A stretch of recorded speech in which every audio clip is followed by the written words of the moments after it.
রেখা পাত্রের সমর্থনে সন্দেশখালীতে শুভেন্দুর রোড শো। আসন্ন লোকসভা নির্বাচনে বসিরহাট লোকসভার সন্দেশখালী বিধানসভাকে পাখির চোখ করেছে বিজেপি। কেননা এই সন্দেশখালী থেকে ভূমিপুত্র প্রাক্তন বিধায়ক নিরাপদ সর্দারকে প্রার্থী করেছে বামেরা। ইতিমধ্যে তৃণমূল কংগ্রেস প্রার্থী হাজী নুরুল ইসলাম অসুস্থ হওয়ায় প্রচার বন্ধ। বিজেপি চাইছে সন্দেশখালী ইস্যুকে হাতিয়ার করে সন্দেশখালী থেকে ব্যাপক লিড নিতে।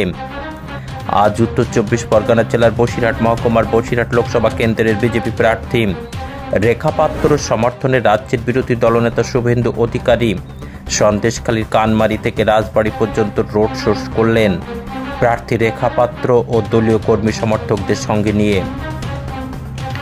এমএস নিউজ বাংলা চ্যানেলের পরবর্তী খবর সবার আগে পেতে ইউটিউবে চ্যানেলটি সাবস্ক্রাইব করুন, ফেসবুক পেজ ফলো করুন, ফলো বাটন ক্লিক করুন, সেই সঙ্গে খবরটি ফেসবুকে প্রচুর পরিমাণে শেয়ার করুন। ঠিক আছে, চিরদিন কাহারো সমান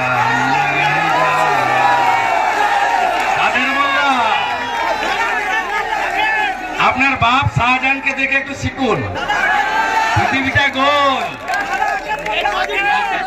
আজকে যে রাজা ছিলাম কাল সে ভিক্ষা চায়, চিরদিন কাহারো সমান নাই যায়।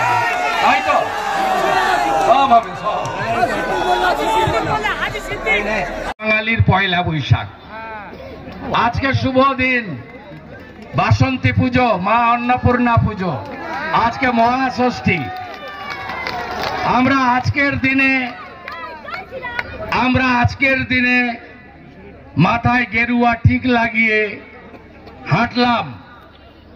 এ এক নতুন পয়লা বৈশাখ, এ এক নতুন সকাল।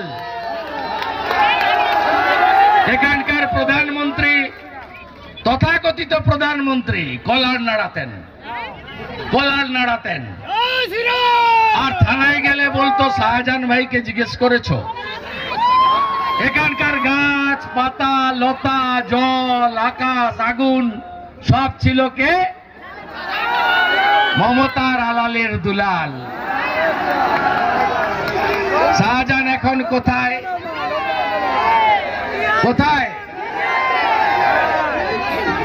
কোনদিন বেরোতে পারবে না। লিখে রেখে দেন, ও চ্যাপ্টারটা ক্লোজ। কতগুলো সেন্ট্রাল এজেন্সির তদন্ত নির্দেশ দিল কোর্ট।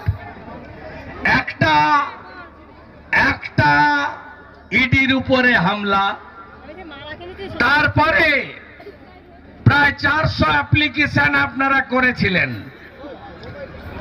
তার উপরে জমি লুট, নারী নির্যাতন, জরিমানা আদায়, জমি ভেস্ট করে দেওয়া, জলকর না দেওয়া, 100 দিনের টাকা চুরি করা, আবাসের টাকা ঝাড়া, আমফানের টাকা মারা, সবটাও দিয়ে দিয়েছেন প্রধান বিচারপতি সিবিআইর হাতে।